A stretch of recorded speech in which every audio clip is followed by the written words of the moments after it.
कहानी की शुरुआत होती है एक आवाज से जो बताती है कि बहुत दूर पहाड़ों के बीच एक खतरनाक दानव रहता है जिसका नाम है माउंटेन किंग। वैसे तो वो अभी सो रहा है, पर अगर कोई उसके पास जाएगा तो वो इंसान कभी लौट कर नहीं आ पाएगा। और अगर जंगल में मौजूद राज्य की राजकुमारी की शादी 18 साल से पहले नहीं हुई तो वो दानव जाग जाएगा और राजकुमारी को अपने साथ ले जाएगा। जिसके बाद सीन शिफ्ट होता है उस राज्य पर जहाँ उस राज्य की राजकुमारी रहा करती थी। उस राजकुमारी का नाम क्रिस्टीन था और कुछ ही दिनों में उसका 18वां जन्मदिन आने वाला था, इसलिए राजा उसकी शादी कराने के लिए लड़का ढूंढ रहा था। तो ऐसे ही एक दिन राजकुमारी से शादी करने के लिए पास ही के एक राज्य से एक राजकुमार आता है जिसका नाम था फेड्रिक, और वो क्रिस्टीन को इम्प्रेस करने के लिए अपनी झूठी कहानियाँ बताने लगता है। भले ही उसकी ये बातें सुनकर राजा और बाकी लोग उससे इम्प्रेस हो जाते हैं, पर क्रिस्टीन उसकी झूठी कहानियों को समझ जाती है, इसलिए वो उससे शादी करने से मना कर देती है। पर राजा उसे शादी करने के लिए फोर्स करने लगता है, जिससे परेशान होकर क्रिस्टीन अपने घोड़े को लेकर महल से जंगल की ओर भाग जाती है। और राजा जब उसके कमरे में जाता है तो क्रिस्टीन वहाँ थी ही नहीं, जिसे देखकर राजा डर जाता है और क्रिस्टीन को ढूंढने में लग जाता है। अब यहाँ से सीन शिफ्ट होता है एस्पन नाम के एक लड़के पर, जो जंगल में खाने का सामान इकट्ठा कर रहा था। और जब वो एक पुल से गुजर रहा था तभी क्रिस्टीन भी वहाँ से निकली, जिससे एस्पन को धक्का लगा और वो पानी में जा गिरा। तब एस्पन की आवाज सुनकर क्रिस्टीन रुकती है और एस्पन को पानी से बाहर निकालने के लिए उसने अपना हाथ आगे बढ़ाया, पर एस्पन उसे पानी में गिरा देता है। इसके बाद वो क्रिस्टीन को अपना नाम बताता है, पर क्रिस्टीन को उसके नाम में कोई दिलचस्पी नहीं थी। तब एस्पन उसे खाने के लिए पूछता है और भूखे होने की वजह से क्रिस्टीन उसका पूरा खाना खा लेती है। अब इसके बाद जब वो वहाँ से जाने लगी तो एस्पन ने उससे उसका नाम पूछा, पर वो उससे कहती है कि अगर हमारी किस्मत में मिलना हुआ तो हम जरूर मिलेंगे। जिसके बाद वो जंगल के अंदर चली गई और एस्पन अपने घर आ जाता है, जहाँ उसके भाई पियर और पाल उसका इंतजार कर रहे थे। तभी उसके पिता वहाँ आते हैं और उससे पूछते हैं कि खाना कहाँ पर है, जिस पर वो उन्हें उसके साथ जंगल में जो कुछ भी हुआ उसके बारे में बताने लगा, पर किसी को भी उसकी बातों पर भरोसा नहीं होता। उसके पिता उसे डांटते हुए कहते हैं कि तुम्हें सिर्फ एक काम दिया था, पर वो भी तुमसे अच्छे से नहीं हुआ, और एस्पन उनसे माफी मांगता है। जिसके बाद एस्पन के पिता पियर और पाल के साथ कुछ जरूरी सामान लेने मार्केट चले जाते हैं और एस्पन को घर का ध्यान रखने के लिए कहते हैं। अब रात होती है और एस्पन अपने घर के अंदर आग के पास बैठा हुआ था। तभी उसे जंगल में से खतरनाक आवाजें सुनाई देती हैं, तो डर के मारे वो अपनी तलवार को उठाकर उसे घुमाकर प्रैक्टिस करने लगता है। मगर इसी बीच उसकी तलवार की वजह से उसके घर में आग लग जाती है और वो उस आग को बुझाने की कोशिश करता है, पर आग उसके काबू में नहीं आती और उसका पूरा घर जल जाता है। दूसरी ओर क्रिस्टीन अपने घोड़े के साथ जंगल में घूम रही थी, मगर तभी उसका घोड़ा उसे नीचे गिराकर जंगल में भाग जाता है। जिसके बाद क्रिस्टीन को भी जंगल में डरावनी आवाजें सुनाई देती हैं, जिनसे बचने के लिए वो जंगल से बाहर भागने लगती है, पर तभी उस पर कोई हमला करता है और उसे किडनैप कर लेता है। अब अगले दिन एस्पन के पिता और भाई जब घर आते हैं तो उन्हें घर की सिर्फ राख मिलती है। उन्हें कुछ भी समझ नहीं आ रहा था कि आखिर ये क्या हो गया। उनकी सारी सेविंग्स जल चुकी थी, साथ ही एस्पन की माँ की इकलौती तस्वीर जिसे एस्पन के पिता ने इतने सालों से संभाल कर रखा था वो भी जल चुकी थी। तब एस्पन डरते हुए अपने पिता को बताता है कि उसने कोई दानव देखा था और उसी की वजह से ये सब हुआ है। पर जले हुए घर और एस्पन का चेहरा देखकर उनका गुस्सा थोड़ा ठंडा पड़ गया। वो समझ जाते हैं कि अब उनके पास कुछ नहीं बचा। तभी वहाँ फेड्रिक अपने कुछ सैनिकों के साथ आता है जो क्रिस्टीन को ढूंढ रहे थे। वो एस्पन के पिता से पूछते हैं कि क्या तुमने राजकुमारी को इस तरफ आते हुए देखा है? तो एस्पन के पिता और भाई मना कर देते हैं, मगर तभी फेड्रिक एस्पन को नोटिस करता है और उसका घबराया हुआ चेहरा देखकर उसे एस्पन पर शक होने लगा था। तब फेड्रिक सीधा एस्पन से पूछता है कि कहाँ है वो लड़की, पर एस्पन डर के मारे कुछ नहीं बोल पाता। जिस पर फेड्रिक उसे तलवार से धमकाने लगता है, मगर तभी एस्पन के पिता बीच में आकर कहते हैं कि ये तो थोड़ा पागल है, इसे दानव दिखाई देते हैं जिनसे ये डरा हुआ है। और फेड्रिक ये सुनकर हंसने लगा। तब फेड्रिक उन्हें पैसों का लालच देते हुए कहता है कि जो भी राजकुमारी को ढूंढने में मेरी मदद करेगा मैं उसे बहुत बड़ा इनाम दूंगा, और जो भी राजकुमारी को ढूंढेगा उसे राज्य का राजा बना दिया जाएगा। और फेड्रिक ये सब बोलकर अपने सैनिकों के साथ वहाँ से चला जाता है। अब फेड्रिक के जाने के बाद एस्पन के पिता पियर और पाल से कहते हैं कि हमें राजकुमारी को ढूंढना होगा, क्योंकि अगर हमें वो इनाम मिल गया तो हम अपना घर फिर से बना लेंगे। तो पियर और पाल तुम लोग जाओ और उसे ढूंढो। तब एस्पन उनसे पूछता है कि मैं क्या करूं, जिस पर उसके पिता पिता कहते हैं तुम जहाँ चाहते हो चले जाओ, पर अब यहाँ वापस मत आना। एस्पन ये सुनकर टूट जाता है और उसे बहुत बुरा लगता है, लेकिन थोड़ी देर बाद वो चुपके से अपने भाइयों के पीछे चला गया, क्योंकि वो भी राजकुमारी को ढूंढना चाहता था। अब जंगल में आगे बढ़ते हुए एस्पन को जमीन पर एक टूटा हुआ आईना दिखाई दिया, जिसे वो उठाकर अपने पास रख लेता है। वो सोचता है कि शायद ये किसी काम आ जाए। तब थोड़ी दूर चलने के बाद एस्पन को किसी औरत की आवाज सुनाई देती है, जैसे कोई मदद मांग रहा हो। एस्पन उसकी मदद करना तो चाहता था, पर पियर कहता है कि हमें इधर उधर टाइम वेस्ट नहीं करना चाहिए, क्योंकि हमें राजकुमारी को ढूंढना है। मगर एस्पन अपने भाइयों को छोड़कर उस आवाज की ओर चला जाता है, जहाँ थोड़ा दूर जाने पर वो देखता है कि एक बूढ़ी औरत जो डायन जैसी लग रही थी, वो एक लकड़ी के बीच फंसी हुई थी और उसकी नाक उसमें अटकी हुई थी। तब एस्पन उसके पास जाता है और उस लकड़ी को हटाने में उसकी मदद करता है, जिससे वो डायन आजाद हो जाती है। तब वो एस्पन को देख के पूछती है कि तुम कौन हो और यहाँ जंगल में क्या कर रहे हो, और एस्पन उसे बताता है कि मैं यहाँ राजकुमारी को ढूंढ रहा हूँ। मगर डायन उसकी आवाज सुनकर कहती है कि राजकुमारी को तो दानव ले गया होगा, और एस्पन ये सुनकर चिंता में आ जाता है। डायन बताती है कि उस दानव को मारकर राजकुमारी को बचाने का बस एक ही रास्ता है, और वो है एक जादुई तलवार जो एक तालाब के नीचे है। एस्पन कहता है कि मुझे वो तलवार कैसे मिलेगी, जिस पर डायन उसे एक जादुई नक्शा देती है, जिसमें दुनिया में कहीं पर भी जाने का रास्ता पता चल सकता था। पर एस्पन जब उस नक्शे को देखता है तो वो खाली था, जिस पर डायन उसे बताती है कि तुम्हें इस नक्शे से विनती करनी होगी, जिसके बाद ये तुम्हें रास्ता बताएगा। और इस सब के बाद डायन वहाँ से जंगल के अंदर चली जाती है और एस्पन उस नक्शे के साथ आगे बढ़ने लगता है। अब चलते चलते वो एक जगह पर पहुँचता है जहाँ उसे क्रिस्टीन के गहने मिलते हैं, पर वो नोटिस करता है कि जहाँ वो खड़ा था वहाँ एक बहुत बड़े पंजे का निशान था। अब इस सब के बाद सीन शिफ्ट होता है राजा पर, जो अपनी बेटी के मिसिंग होने की वजह से काफी दुखी था। तभी उससे मिलने के लिए उसका मैनेजर आता है, जो उसे बताता है कि हमें उस घोड़े की हड्डियां मिली हैं, जिसे राजकुमारी अपने साथ ले गई थी, और इसके साथ ही वहाँ पर एक बहुत बड़ा दांत भी मिला है, जिससे राजा को यकीन हो गया कि माउंटेन किंग वाली बात बिल्कुल सही थी और अब उसकी बेटी बहुत बड़े खतरे में है। अब यहाँ से सीन शिफ्ट होता है क्रिस्टीन पर, जिसे होश आता है तो वो अपने आप को एक गुफा में पाती है। तब क्रिस्टीन वहाँ से भागने की कोशिश करती है, मगर तभी एक बहुत बड़ा हाथ उसकी गुफा में आता है और उसे खाने के लिए मीट देता है, जिसे देखकर क्रिस्टीन डर जाती है, पर फिर भी वो हिम्मत करके खाना उठा लेती है। वहीं एस्पन के दोनों भाई आगे बढ़ रहे थे और उन्हें रास्ते में एक टोकरी के अंदर सुनहरे रंग के सेब मिलते हैं, और भूख लगने की वजह से वो उन्हें खा लेते हैं, जो कि उन सबको काफी टेस्टी लग रहे थे। तभी वहाँ कुछ एंजल्स आती हैं, जो उन्हें खाने का लालच देकर अपने साथ एक गुफा में ले जाती हैं, और वहाँ वो उन्हें काफी सारा खाना खिलाती हैं। वो लड़कियाँ उनसे बातें करती हैं और उन्हें खाने को सेब देती हैं। इधर एस्पन उस जादुई नक्शे के जरिए आगे बढ़ रहा था। तब चलते चलते वो एक ऐसी जगह पहुँचता है जहाँ रास्ता खत्म हो जाता है और उसे समझ नहीं आ रहा था कि अब उसे कहाँ जाना चाहिए। तभी उसे भी वहाँ एक सुनहरा सेब दिखाई देता है और एस्पन उस सेब को खा लेता है, मगर उसके सेब खाते ही उसके सामने एक गुफा का दरवाजा खुल जाता है। उस गुफा के अंदर जाकर एस्पन देखता है कि उसके भाई वहीं पर थे और उन खूबसूरत लड़कियों के साथ खाना खा रहे थे। तब एक लड़की एस्पन को भी खाने के लिए बुलाती है, पर जैसे ही एस्पन उस खाने को देखता है उसे वो खाना नहीं बल्कि कीड़े दिखाई देते हैं, और वो लड़कियां भी उसे खूबसूरत नहीं बल्कि चुड़ैलें लग रही थी। और एस्पन ये सब देखकर घबरा जाता है, क्योंकि वो समझ गया था कि उसके भाई खतरे में हैं। तब एक लड़की ने एस्पन को भी खाने को सेब दिया, पर खाने की जगह वो उस सेब को नीचे गिरा देता है, और जैसे ही वो सेब जमीन पर गिरा तो उनका जादू टूट जाता है और एस्पन को वो सभी चुड़ैलें अपने असली रूप में दिखाई देने लगती हैं। तब एस्पन जल्दी से अपने भाइयों के पास आता है और उन्हें वहाँ से मिशन पर चलने के लिए कहता है और उन्हें समझाकर वहाँ से ले जाने लगता है, पर वो चुड़ैलें एस्पन का प्लान समझ जाती हैं और वो अपने असली रूप में आकर उन पर हमला करने लगती हैं। तब एस्पन और उसके भाई बड़ी ही तेजी से वहाँ से भागते हैं और जैसे तैसे करके उस गुफा से बाहर निकल जाते हैं, पर जैसे ही वो बाहर आते हैं तो गुफा का दरवाजा अपने आप ही बंद हो जाता है।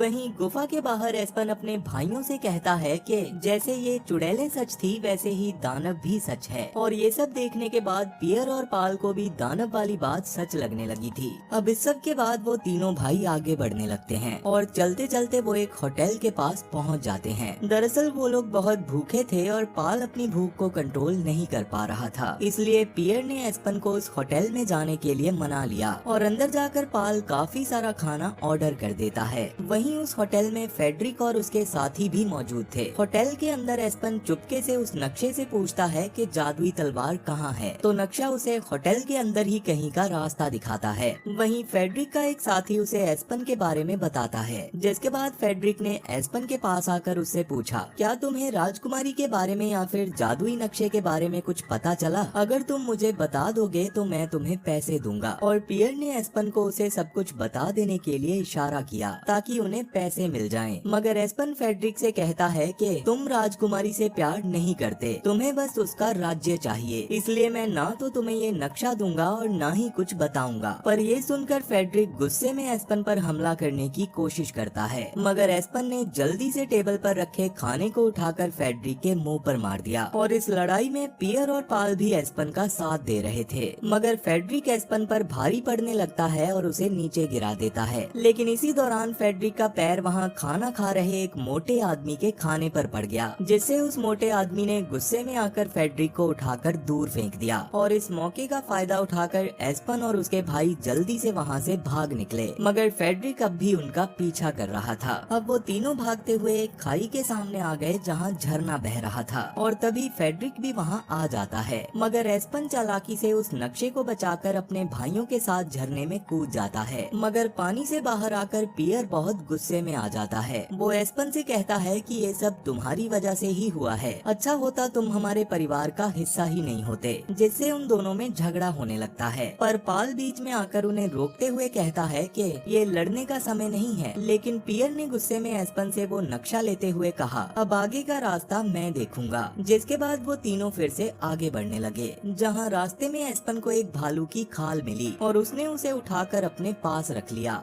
अब इसके बाद सीन शिफ्ट होता है क्रिस्टीन पर, जो एक प्लान बना रही थी। और जब वो दानव उसे छूने की कोशिश करता है तो वो उसके हाथ पर चाकू से हमला कर देती है, जिस पर दानव को गुस्सा आता है और वो उसे अपने हाथ में उठा लेता है। और जब वो उसे पहली बार देखती है तो दानव उसे फिर से गुफा में फेंक देता है। दूसरी ओर एस्पन उस नक्शे के जरिए आगे बढ़ रहा था। वो लोग एक ऐसी जगह पहुँच जाते हैं जहाँ बहुत ज्यादा कोहरा था। ये कोहरा इतना घना था कि वहाँ कुछ भी दिखाई नहीं दे रहा था, जिसकी वजह से एस्पन अपने भाइयों से बिछड़ जाता है। मगर पियर और पाल के पास फेडरिक और उसके साथी पहुंच जाते हैं और फेडरिक ने उनसे पूछा कि एस्पन कहाँ है। मगर पियर और पाल उसे झूठ बोल देते हैं कि एस्पन मर गया। पर फेडरिक को उनकी बातों पर यकीन नहीं था, क्योंकि उसे पता था कि एस्पन के पास जादुई नक्शा है। इधर एस्पन उस कोहरे को पार करके आगे बढ़ता है और अंत में उस तालाब के पास पहुंच जाता है, जिसके बारे में उसे नक्शे ने बताया था। तब एस्पन बिना डरे उस ठंडी नदी के अंदर चला जाता है। पर उस तालाब में एस्पन अकेला नहीं था। एस्पन के पीछे कुछ मगरमच्छ भी पानी के अंदर आ जाते हैं और उस पर हमला कर देते हैं। पर एस्पन उस तलवार से उन्हें मारकर बाहर निकल आता है।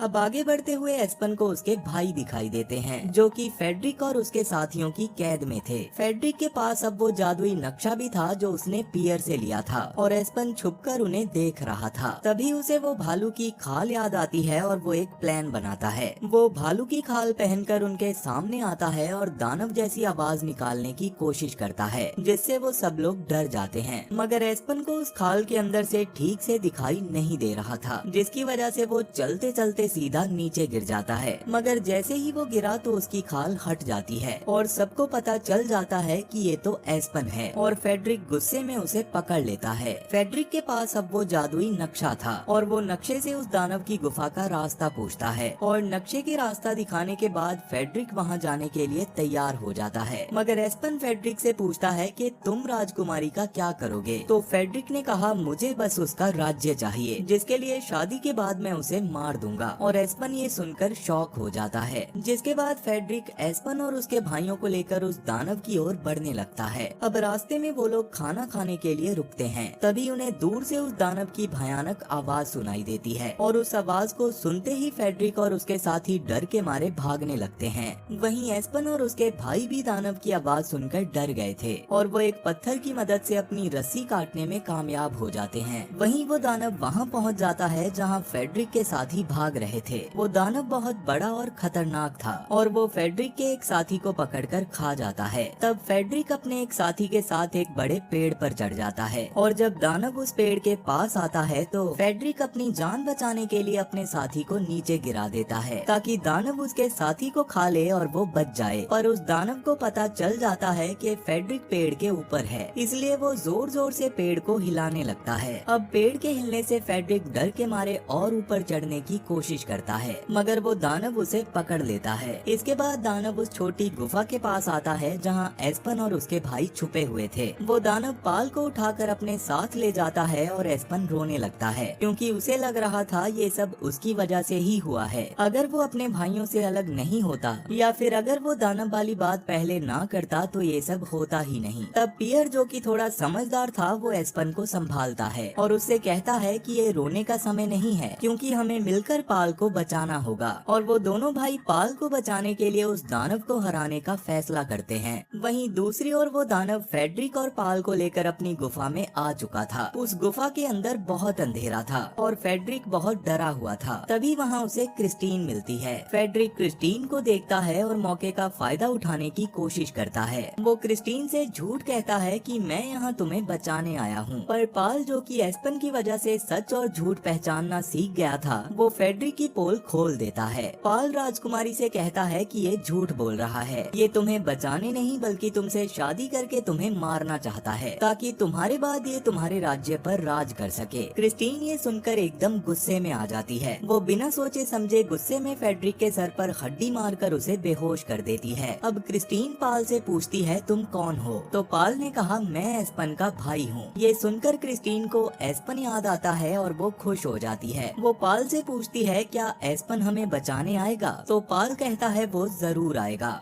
इधर एस्पन और पियर दानव की गुफा के अंदर जाने की तैयारी करते हैं। एस्पन एक कांच का डिब्बा लेता है और उसमें कुछ जुगनू इकट्ठा करता है और उन जुगनुओं की रोशनी से वो डिब्बा एक टॉर्च जैसा काम करता है और उसी रोशनी के सहारे वो दोनों भाई दानव की गुफा के अंदर पहुंच जाते हैं। मगर वो गुफा बहुत बड़ी थी और उसमें कई सारे रास्ते थे। तब वो जुगनुओं की रोशनी में एक रास्ता चुनते हैं और आगे बढ़ने लगते हैं। पर वो रास्ता न भटक जाए, इसलिए वो पत्थर से एक धागे को बांधकर अंदर चले जाते हैं। पर वहाँ एस्पन का पैर फिसल जाता है और वो एक गड्ढे में गिरने ही वाला था कि तभी वो अपनी जादुई तलवार से लटक जाता है। और जब उसने नीचे देखा तो वो गड्ढा बहुत गहरा था। वहीं नीचे उसे पाल और क्रिस्टीन दिखाई देते हैं और एस्पन और पियर पाल और क्रिस्टीन को देखकर खुश हो जाते हैं। एस्पन पियर को बताता है कि वो नीचे हैं और पियर जल्दी से एस्पन को ऊपर खींचता है, जिसके बाद वो अपनी रस्सी और एस्पन की तलवार या किसी और चीज की मदद से पाल और क्रिस्टीन को भी उस खोल से ऊपर खींच लेते हैं। और अब उन्हें दानव की गुफा से बाहर निकलना था, पर बाहर जाने का रास्ता वही था जहाँ से दानव एंटर करता है और दानव अभी उसी रास्ते में सो रहा था। और अगर उन्हें वहाँ से निकलना है तो उन्हें उसकी पूंछ के ऊपर से जाना होगा।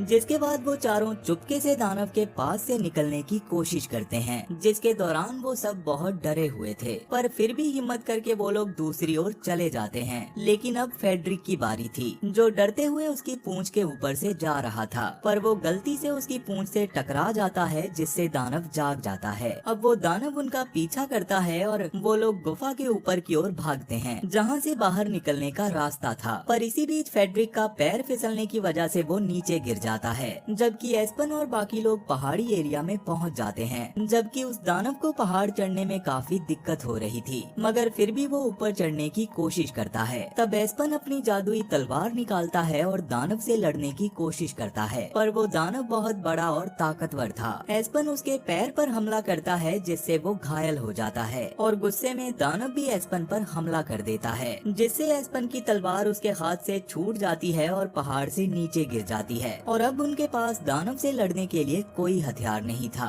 तब क्रिस्टीन डर के मारे दानव पर पत्थर फेंकने लगती है, पर उन पत्थरों का दानव पर कोई असर नहीं होता। जिसके बाद वो उन्हें कच्चा चबाने के लिए आगे बढ़ता है और उनके पास अब बचने की कोई उम्मीद नहीं थी। इसी बीच दानव पियर पर हमला करता है, जिससे वो बेहोश हो जाता है और क्रिस्टीन और पाल उसे संभालते हैं। तभी एस्पन को उस डायन की बात याद आती है कि वो दानव सूरज की रोशनी में पत्थर बन जाएगा और सूरज की पहली किरण बस निकलने ही वाली थी। तब एस्पन जल्दी से वो टूटा हुआ आईना निकालता है। एस्पन उस आईने के टुकड़े को इस तरह से पकड़ता है ताकि सूरज की पहली किरण उस पर पड़े और रिफ्लेक्ट होकर सीधा दानव पर पड़ जाए। और सूरज की रोशनी पड़ते ही दानव एकदम से चिल्लाने लगता है है और कुछ ही देर में वो दानव पत्थर बन जाता है, जिसे क्रिस्टीन धक्का मारती है और वो दानव जमीन पर गिर के टूट जाता है। वहीं दूसरी ओर फेडरिक उस पहाड़ से बच गया था और वहाँ से उठकर वो जंगल से होते हुए जा रहा था, जहाँ उसे एक डायन मिलती है। वो डायन से राजकुमारी के राज्य का पता पूछता है, तो डायन फेडरिक को देखती है और मुस्कुराती है और वो जानबूझकर उसे गलत रास्ता बता देती है, जो उसे उसी गुफा के अंदर ले जाता है,